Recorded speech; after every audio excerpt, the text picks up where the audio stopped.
అందరు సినిమా చూసే వచ్చారా? అంటే మార్నింగ్ యుఎస్ రిపోర్ట్ ఇన్ఫ్లుయెన్స్ అయ్యి చూసారా, మామూలుగానే చూసారా? ఎలా ఉంది మరి?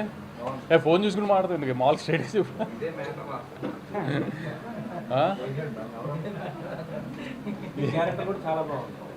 ఓ కరెక్ట్, మర్చిపోయా. నేను దిల్ రాజు గారు ఉన్నాం కదా. ఎలా ఉన్నాయి క్యామియోలు?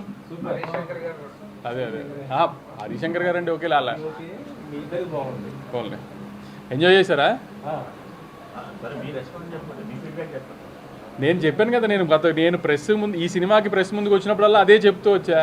ఇవాళ చాలామంది ఎర్లీ మార్నింగ్ ఫస్ట్ యూఎస్లో షో అయినప్పుడు ఫ్లో లేదు, కొంచెం అతుకులుగా ఉంది, సీన్ల కోసం ఆమె కథ రాసినట్టుంది, ఇది అది నేనే చెప్పాను కదా. అదేదో పెద్ద సైంటిస్టులా మీరు కనుక్కున్నట్టు చెప్తారండి మళ్ళీ. ట్విట్టర్లో మీడియా కాదు ట్విట్టర్లో అదేదో మళ్ళీ ఎందుకు, నేనే కదా అందరికి చెప్తూనే వచ్చాను కదా. నేనేదో అద్భుతంగా సాగర సంగమం తీసానని నేను చెప్పలేదు కదా. ఒక కామెడీ ఫిలిం, సిల్లీ ఫిలిమే తీసాము. One line Anudeep style one లైనర్స్తోనే చెప్పాము మేము కూడా.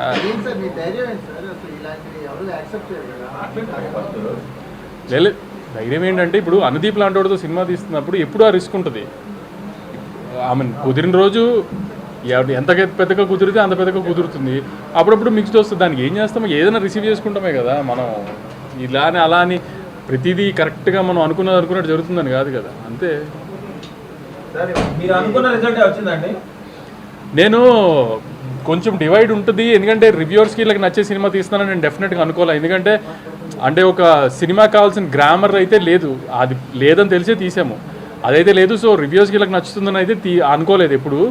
కానీ రెగ్యులర్ పబ్లిక్ కూడా ఇటు ఎడిట్ ఇలా ప్యాచీగా ఉంది, ఇది అది అంటున్నారు. అసలు అది ఎడిట్ ప్యాచీగా ఉండడానికి తీసుకుందే అలా బ్లాకులు కాదు, ఒక కథని ఫ్లోగా తీయలేదు సినిమాని అసలు. సో అది మరీ అంత డీప్గా టెక్నికల్గా చూశారు.